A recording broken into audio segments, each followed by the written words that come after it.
नमस्कार, आप देख रहे हैं आज तक। आपके साथ मैं हूं सईद अंसारी। स्वागत है आपका खबरदार में। खबरदार में हम अनलॉक 1 में लॉकडाउन के खुलने वाले ताले का सटीक विश्लेषण करेंगे। प्रधानमंत्री नरेंद्र मोदी के मन में किसके लिए छिपा दर्द है, उसका खुलासा करेंगे। भारत और दुनिया ने आज बनाया है नया कोरोना का कीर्तिमान, इसकी भी जानकारी आपको देंगे। लेकिन सबसे पहले बात करेंगे भारत के पड़ोसी नेपाल की, जो अब भारत को ही अपनी अकड़ दिखा रहा है। नेपाल के संसद में संशोधन का एक ऐसा प्रस्ताव पास हुआ है जिसमें भारत के 3 हिस्से को नेपाल के नक्शे में दिखा दिया गया। क्या इसके पीछे शातिर चीन की चाल है? क्या चीन के इशारे पर नेपाल भारत की दोस्ती को दांव पर लगा रहा है? हम करेंगे इसका विस्तार से पूरा विश्लेषण।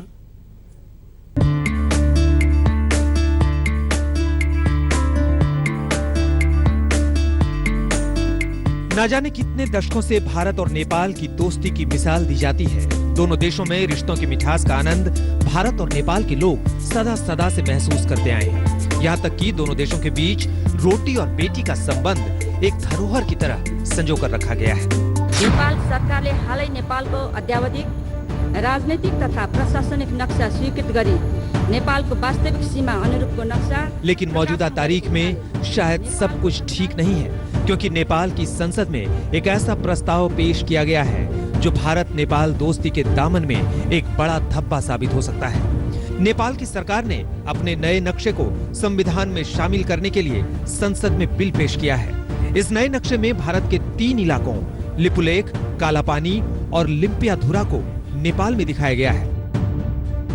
नेपाल के कानून और संसदीय मामलों के मंत्री शिवमया तुम्बाहम्फे ने प्रतिनिधि सभा में शनिवार रात संविधान संशोधन बिल पेश किया। कानून बनने के बाद नया नक्शा नेपाल के सभी आधिकारिक दस्तावेजों में शामिल होगा। हम आपको दिखाते हैं कि नेपाल भारत के किस हिस्से को अपना बता रहा है। उत्तराखंड के पिथौरागढ़ जिले में स्थित कालापानी भारत चीन सीमा पर मौजूद लिपुलेख दर्रा और लिम्पियाधुरा को नए नक्शे में अपना हिस्सा बता रहा है, जबकि लिपुलेख पास और लिम्पियाधुरा पर 1962 से ही भारत का अधिकार रहा है। दरअसल नेपाल में इस वक्त कम्युनिस्ट पार्टी का शासन है और प्रधानमंत्री केपी शर्मा ओली का भारत विरोध जगजाहिर है। केपी शर्मा ओली ने नेपाल में भारत विरोधी राष्ट्रवाद का माहौल तैयार किया और इसी माहौल में वहां की कम्युनिस्ट सरकार को भी भारत विरोध के चंगुल में फंसा लिया। नेपाल की गवर्नमेंट को प्रेशराइज किया गया है इस बिल को टेबल करने के लिए। नेपाल और भारत के बीच में जो फ्रिक्शन क्रिएट किया जा रहा है वो इफेक्टिवली पाकिस्तान की तरह नेपाल को भी एक अपनी कॉलोनी बनाने की एक एम से किया जा रहा है चीन के द्वारा। हालांकि सदियों से हिंदुस्तान के दोस्त रहे नेपाल के मन में इस खोट के पीछे चतुर चीन की चाल को भी नकारा नहीं जा सकता है। चीन शुरू से ही नेपाल को भारत के खिलाफ भड़काने का काम कर रहा है। नेपाल की मौजूदा कम्युनिस्ट सरकार का सुझाव भी चीन की ओर हमेशा से रहा है। साथ ही चीन नेपाल को अपने प्रभाव में लेकर भारत को घेरने की नापाक साजिश भी कर रहा है। इस साल में सिर्फ एक ही एक्सपीडिशन हुआ है माउंट एवरेस्ट के ऊपर पूरे साल में, जो कि दुनिया का सबसे बड़ा पहाड़ है और नेपाल का पहाड़ है। वो एक एक्सपीडिशन चाइना ने यूनिलैटरली अपने आप लॉन्च किया था इस इरादे से कि हम माउंट एवरेस्ट की हाइट को रीमेजर करेंगे। ये एक तरीके से डिप्लोमेटिक विक्ट्री है चीन के लिए। नेपाल की खिसियाहट दरअसल उस घटना से ज्यादा बढ़ गई जब भारत ने नेपाल की आपत्ति को खारिज करते हुए उत्तराखंड में धारचूला को लिपुलेख दर्रे से जोड़ने वाली सड़क का उद्घाटन किया। इसी के बाद से नेपाल के सत्ताधारी दल में खलबली मची है। धारचूला इलाके में भारत नेपाल सीमा पर रहने वाले लोग भी मानते हैं कि चीन के संरक्षण में ही नेपाल ये हरकत कर रहा है। नेपाल बेफालतू का एक राजनीतिक विवाद पैदा कर रहा है ताकि आप ही के समय में जो चाइना के संरक्षण में आके कि कोरोना के माध्यम से लोगों को बहकाया जाए, भड़काया जाए, इसीलिए बेफालतू का एक राजनीतिक मुद्दा बना दिया गया। भारत का ही अभिन्न अंग है कालापानी। अगर मेरे पीछे इस तरफ आप देखेंगे तो ये नेपाल की सीमा लगती है और जहां मैं खड़ा हूं वो भारत की सीमा है। अगर सामने अगर आप देखें तो ये सामने एक सड़कों का जो हिस्सा है वो आपको दिखाई दे जाएगा। ये सड़क नेपाल सीमा से सटे जितने भी जिले हैं उनको जोड़ती है। नया विवाद उत्पन्न हुआ है जमीन को लेकर। हालांकि इससे पहले कभी ऐसा विवाद देखने को नहीं मिला, लेकिन अचानक कोरोना के बाद में जो एक नया दुनिया ने देखा विनाश, उसके बाद से ये अलग तरीके से एक विवाद शुरू हुआ, जिसके पीछे कहीं ना कहीं विदेशी ताकतों का हाथ माना जा रहा है। जी हां, भले ही नेपाल लिपुलेख और काला पानी विवाद को उठाकर भारत को आंखें दिखा रहा हो, लेकिन नेपाल की अकड़ किसके इशारे पर है, यह हर किसी को मालूम है। नेपाल ने अपने संसद में भारत विरोधी नक्शे का प्रस्ताव तो पेश कर दिया है, लेकिन निचले सदन से प्रस्ताव पास कराने के लिए 2/3 बहुमत जरूरी है और सरकार के पास 10 वोट कम है। लिपुलेख समेत भारत के कुछ हिस्सों को अपने नक्शे पर दिखाने के पीछे नेपाल की मंशा मौजूदा दौर में भारत पर दबाव बनाने की है, लेकिन इस पूरे घटनाक्रम के पीछे नेपाल पर चीन का बढ़ता दबाव भी है। ऐसे में भारत के सामने बड़ी चुनौती नेपाल जैसे पुराने पड़ोसी को साथ रखना और चीन को मुंहतोड़ जवाब देने की है।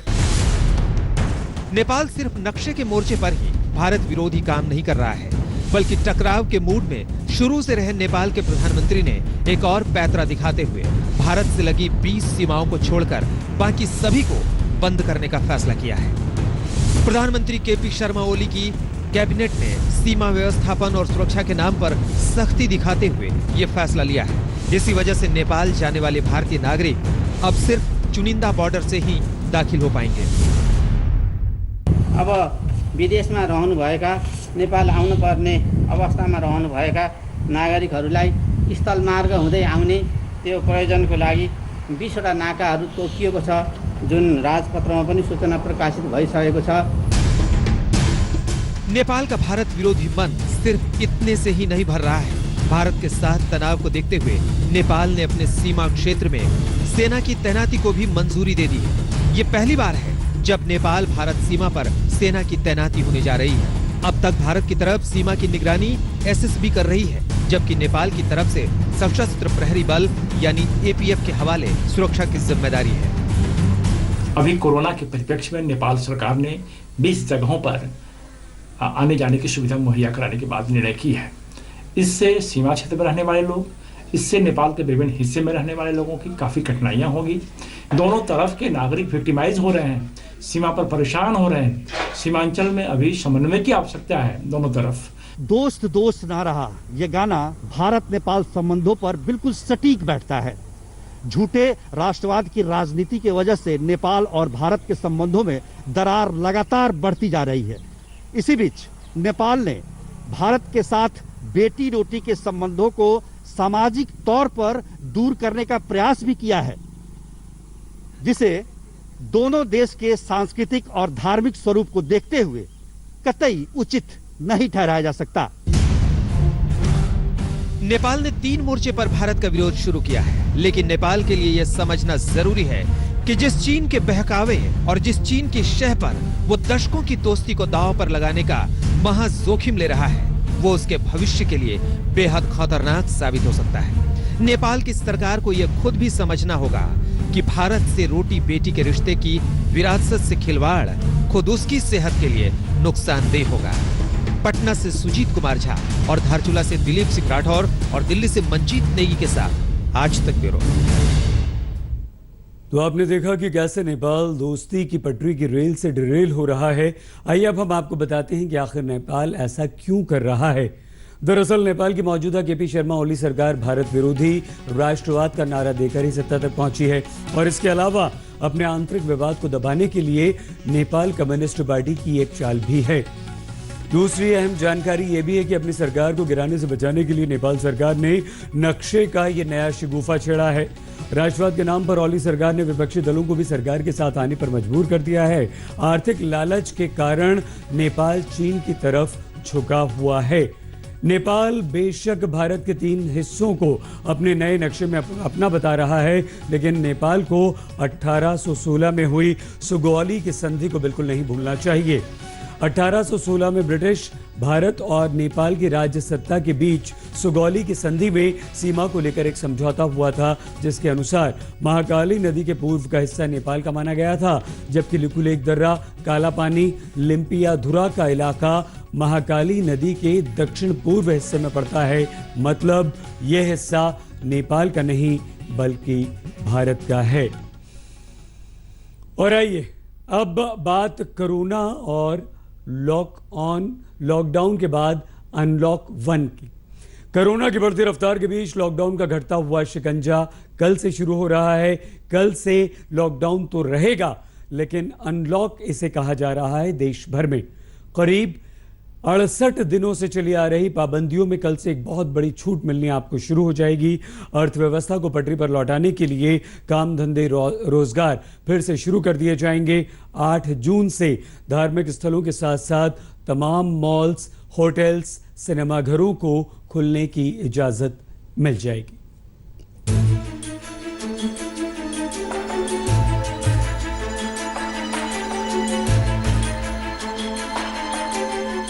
लॉकडाउन की ये तस्वीरें अब धीरे धीरे इतिहास के पन्नों में दर्ज हो जाएंगी। सोमवार की सुबह से ज्यादातर पाबंदियों में राहत मिलेगी, ज्यादातर ढील हटा ली जाएंगी और आपको जिंदगी फिर से उसी तरह नजर आएगी जैसी 24 मार्च से पहले हुआ करती थी। लेकिन ये ध्यान रखना होगा कि कोरोना का खतरा अभी टला नहीं है। अर्थव्यवस्था का एक बड़ा हिस्सा अब चल पड़ा है, खुल गया है। ऐसे में हमें और ज्यादा सतर्क रहने की आवश्यकता है। स्कूल खुलेंगे 13 जून के बाद। अब कोरोना है, वैसे तो कोशिश होगी कि स्कूल खुल जाए, अभी तक खुलना तय है, लेकिन अंतिम फैसला तो थोड़े दिनों के बाद लेंगे, क्योंकि लॉकडाउन की तारीख अभी 15 जून तक हम बढ़ाने वाले हैं। पूरी तरह से सब चीज ओपन नहीं कर सकते हम। एहतियात बहुत ज़रूरी है, लेकिन एहतियात सिर्फ प्रिवेंशन से ये इस तरह के एहतियात से प्रिवेंट नहीं किया जा सकता। जिस प्रकार के आंकड़े आ रहे हैं, हमें अब चिंता हॉस्पिटल में बेड्स की है, कोविड कमिटेड हॉस्पिटल्स की है। अब पूरा का पूरा फोकस केंद्र और राज्यों का उस कैपेसिटी को युद्ध स्तर पर बिल्ड करने में होना चाहिए। ये मेरी गुजारिश हो। चलिए अब इन आंकड़ों को देखिए, तब शायद आपको पता चलेगा कि कोरोना का खतरा किस कदर बढ़ रहा है। पिछले 24 घंटे में देश भर में कोरोना के 8,380 नए मामले सामने आए हैं और आंकड़ा 1,82,143 पर पहुंच गया। 30 मई को 7,964 नए मामले थे और कुल मरीज 1,73,763 थे।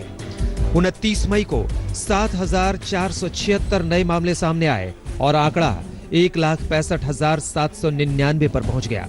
28 मई को 6,556 नए मामले सामने आए और कुल मरीजों की संख्या 1,58,323 पर पहुंच गई। 27 मई को 6,387 नए मामले आए और आंकड़ा 1,51,767 पर था। अनलॉक 1 संयम के साथ गतिविधियों को चालू करना है, सावधानी के साथ कोरोना पर विजय प्राप्त करनी है और सबके सहयोग से इस संकट से बाहर निकलने का नाम है अनलॉक 1। अब देश के जिस हिस्से के अंदर ज्यादा कोरोना की बीमारी हो, कंटेनमेंट जोन राज्य बनाएंगे, वहां पर सारी जो प्रतिबंध है वो लागू रहेंगे और जहां पर समस्या थोड़ी सरल हुई है वहां पर गतिविधियां भी चढ़ेगी, जीवन भी फिर से पुनः दौड़ता होगा और हम आगे बढ़ेंगे। केंद्र ने जो गाइडलाइन जारी की है उसके मुताबिक कल से कर्फ्यू में मिलेगी राहत, यानी सुबह 7 से शाम 7 बजे की बजाय अब सुबह 5 बजे से रात 9 बजे तक आवाजाही हो सकेगी। एक राज्य में एक से दूसरे जगह जाने की इजाजत होगी। एक से दूसरे राज्यों में जाने के लिए यात्रा पाबंदियां हटा ली जाएंगी।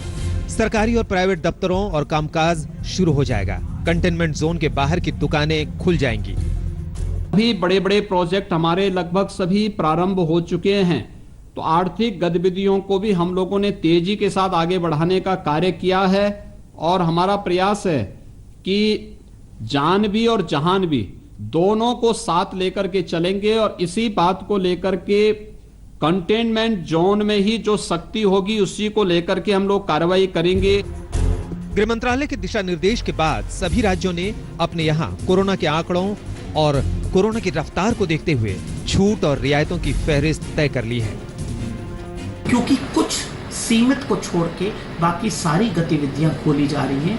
एम्फेसिस जो है इन सारी गाइडलाइंस पे ये है कि क्या सुरक्षात्मक कदम अपने को उठाने हैं और क्या गतिविधियों, किन गतिविधियों के साथ क्या क्या सुरक्षात्मक कदम उठाए जाए।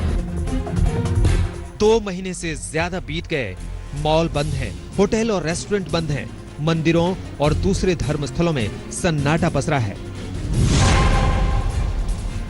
8 जून से होटल, रेस्टोरेंट खुल जाएंगे, मॉल्स को भी इजाजत मिल जाएगी, धार्मिक स्थल भी खोल दिए जाएंगे। हालांकि अब कांग्रेस मांग कर रही है कि मंदिरों और दूसरे धार्मिक स्थलों को 1 जून से ही खोलने की इजाजत क्यों नहीं दी जा रही है। हमारी मांग है, जिस तरह से कर्नाटक और बंगाल में 1 जून से मंदिर और सभी धर्म स्थल खोलने की अनुमति दी जा रही है, तो मध्य प्रदेश में भी ये निर्णय लिया जाना चाहिए।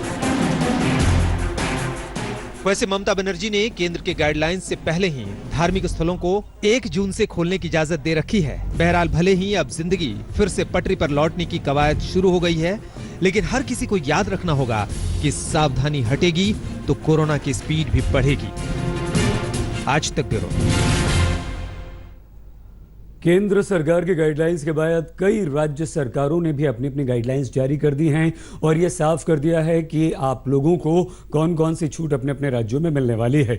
कोरोना के सबसे ज्यादा मामले हमारे देश में महाराष्ट्र में हैं, इसलिए महाराष्ट्र की सरकार ने रियायत और छूट तो दी है, लेकिन बहुत ज्यादा नहीं। महाराष्ट्र सरकार ने 4 बड़े शहरों मुंबई, पुणे, नागपुर और औरंगाबाद को एक कैटेगरी में रखा है और महाराष्ट्र के बाकी सभी शहरों को दूसरी कैटेगरी में। तो आइए हम आपको बताएं कि आपको महाराष्ट्र में कहां कहां क्या क्या छूट मिलने वाली है।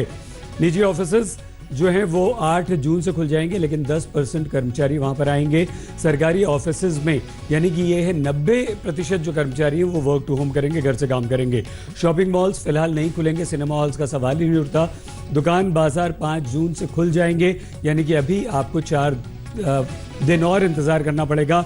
ई कॉमर्स बिल्कुल हाँ, ई कॉमर्स के जितने जितने ऑफिसेज हैं वो मिल जाएंगे। शराब की दुकान, होम डिलीवरी सब कुछ होगी। आप होम डिलीवरी के जरिए सारा सामान मंगवा सकते हैं, लेकिन सलून महाराष्ट्र में नहीं खुलेंगे अभी, क्योंकि वहाँ खतरा संक्रमण का ज़्यादा रहता है, नज़दीकी ज़्यादा रहती है और सोशल डिस्टेंसिंग बहुत ज़्यादा ज़रूरी है। तो ये महाराष्ट्र के वो तमाम छूट और रियायत आपको मिलेंगी जिसमें सरकारी ऑफिसेज पहले भी हमने आपको बताया था। तो महाराष्ट्र के बाद अब हम यहाँ बात करते हैं, आइए दिल्ली की। दिल्ली में कोरोना संक्रमण के मामले काफी तेजी से बढ़ रहे हैं और देश की राजधानी दिल्ली इस समय 3रे नंबर पर है। दिल्ली में केजरीवाल सरकार ने ज्यादातर पाबंदियां पहले से ही हटा ली थी। उम्मीद है कि कल से कुछ नई छूट के ऐलान भी आपको सुनने को मिल सकते हैं, यानी कि 8 जून से अब यहाँ काफी कुछ खुल जाएगा। जो कंटेनमेंट जोन है दिल्ली में बहुत ज़्यादा हैं, 100 से ज़्यादा हैं, वहाँ कुछ नहीं खुलेगा। 1 जुलाई से खुल सकते हैं स्कूल और कॉलेजेस। ये अभी अंदाज़ा लगाया जा रहा है। सोशल डिस्टेंसिंग और फेस मास्क दिल्ली में हमेशा ज़रूरी होगा और दिल्ली में तो अगर आपने फेस मास्क नहीं लगाया है तो आप पर जुर्माना भी है।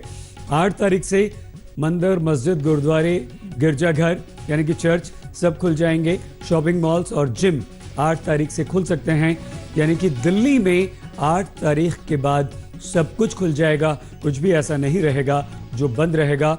हाँ, स्कूल कॉलेजेस की बात 1 जुलाई की कही है, लेकिन अगर हम MHA की गाइडलाइंस की तरफ देखें तो वहाँ पर जुलाई पूरा भी स्कूल कॉलेजेस नहीं खुलेंगे।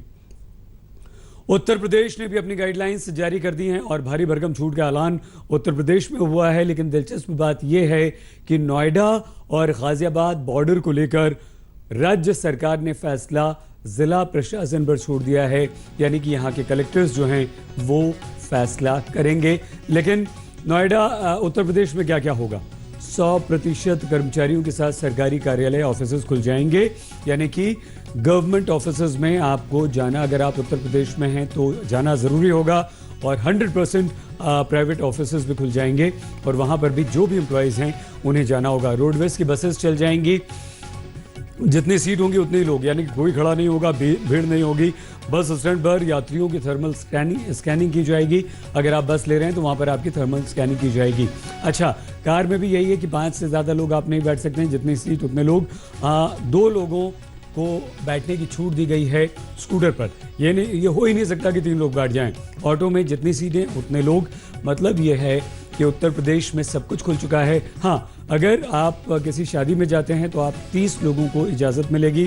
नोएडा गाजियाबाद बॉर्डर पर फैसला वहां के डीएम्स लेंगे, यानी कि जिला प्रशासन। क्या क्या खुल जाएंगे ये आइए हम आपको बताएं। बाजार उत्तर प्रदेश में कल सुबह से सब कुछ खुल जाएंगे। 9 बजे से लेकर रात 9 बजे तक पार्क में आप टहल सकते हैं, लेकिन 8 बजे तक, 5 बजे से 8 बजे और शाम 5 से 7, ये 2 वक्त दिए गए हैं। सुबह 6 बजे से 9 बजे तक सब्जी मंडी में आप जा सकते हैं। फल मंडियां जो हैं वो 8 बजे से रात 8 बजे तक, मतलब कि रात भर खुली रहेंगी। और 8 जून से सुपरमार्केट्स के लिए नई गाइडलाइंस जारी कर दी जाएंगी। उत्तर प्रदेश अनलॉक 1 के लिए पूरी तरह से तैयार है। और किस तरह से उत्तर प्रदेश अनलॉक यानी कि उत्तर प्रदेश को खोलने जा रहा है, हमने बात की उत्तर प्रदेश के डिप्टी सीएम दिनेश शर्मा से। देखिए, कंटेनमेंट क्षेत्र में तो भी बहुत सुविधा छूट देने की अपेक्षा नहीं है, क्योंकि कंटेनमेंट क्षेत्र में भी एक कहना चाहिए कि कोरोना का जो संक्रमण है वो व्यापक रूप में है, लेकिन उसमें साफ सफाई में छूट दी गई है, आवागमन में भी कुछ हद तक छूट मिली है, लेकिन बाकी चीज़ों पे कंटेनमेंट क्षेत्र में भी गतिविधियों में पूरी छूट देने का कोई अवसर नहीं है। जहाँ तक का रेस्टोरेंट वगैरह हैं वो तो उनको अनुमति दी गई है, और तमाम जगह पर जो होटल्स हैं उनको भी खोलने के लिए 8 तारीख से उन पे भी विचार चल रहा है। तो मैं कह सकता हूँ कि व्यापक रूप में हमने छूट दी है सब गतिविधियों को संचालित करने के लिए। तो जून के महीने में हमारे देश के साथ साथ राजस्थान में भी बड़ी रियायत का ऐलान हुआ है। अनलॉक 1 के लिए राजस्थान सरकार की क्या है तैयारी, राजस्थान के डिप्टी सीएम सचिन पायलट की जुबानी सुनिए। कल केंद्र सरकार ने कुछ गाइडलाइंस इश्यू की हैं और इसको अनलॉकिंग की जो प्रक्रिया है उसको आगे बढ़ाया है। तो प्रदेश की सरकार भी इसमें कुछ संशोधन कर अपनी गाइडलाइंस हम लोग जारी करेंगे। और मैं ऐसा मानता हूं कि लॉकडाउन को जब हम खोल रहे हैं तो हमें और अधिक सावधानी से करना पड़ेगा। जो भी रियायत हम दे रहे हैं ट्रांसपोर्टेशन में, लोगों के मूवमेंट में, शहरों के अंदर, उसको बहुत सावधानी से और बहुत कैलिब्रेटेड तरीके से करना पड़ेगा। हम चाहते हैं कि अर्थव्यवस्था वापस आए, लेकिन जैसा आप खुद जानते हैं कि संक्रमण पूरे देश प्रदेश में लगातार बढ़ रहा है। ऐसा नहीं है कि हम पीक पर आ गए हैं, इसलिए हमें लगातार इसको कंटेन करने की जो हमारी मुहिम है उसको कमजोर नहीं होने देना है। लॉकडाउन खुले भी, गांव में, शहरों में लोग वापस काम पर आए, अर्थव्यवस्था दोबारा जीवित हो, लेकिन संक्रमण और फैले ये हम लोग, मैं समझता हूँ इसको हम अलाउ नहीं कर सकते हैं। और आने वाले जो कुछ हफ्ते हैं बहुत ज्यादा सावधानी से करना पड़ेगा। हमारी सरकार ने टेस्टिंग पर ध्यान ज्यादा फोकस किया है। हमारा फोकस है कि हम 25,000 टेस्ट रोज करें। सबसे आसान तो ये है कि आप टेस्ट ही मत करिए, तो आपके पॉजिटिव पेशेंट्स ही नहीं आएंगे और अच्छी सबको खबरें लगेंगी। लेकिन लॉन्ग टर्म के लिए टेस्ट करके, आइसोलेट करके, ट्रीट करके लोगों को ठीक करेंगे, वही इस समस्या का समाधान है। तो कल से ज्यादातर देश खुल रहा है, तमाम राज्यों की बात हमने आपको बता दी, लेकिन जो कंटेनमेंट जोन्स हैं, जो ज़्यादा ख़तरनाक इलाके हैं, वो नहीं खुलेंगे। और अब खबर प्रधानमंत्री नरेंद्र मोदी के मन की बात की, जिसमें पीएम मोदी ने लॉकडाउन से प्रभावित मजदूरों के लिए अपने मन की बात की और साथ ही साथ कोरोना से निपटने का मंत्र भी दिया है।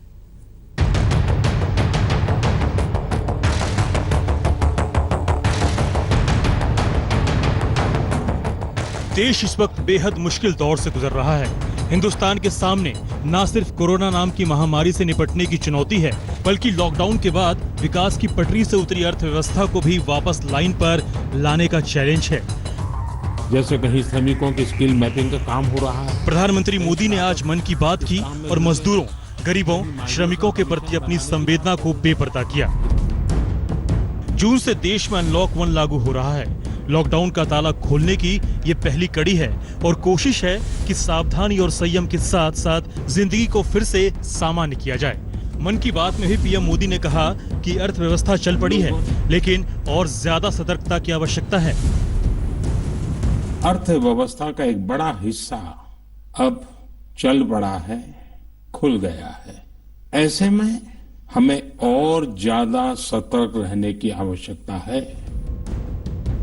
देश को अब समझना होगा कि उसे कोरोना के साथ रहते हुए उससे लड़ना भी है, उसे हराना भी है, उसे भगाना भी है, लेकिन बिना तैयारी और एहतियात के ये संभव नहीं।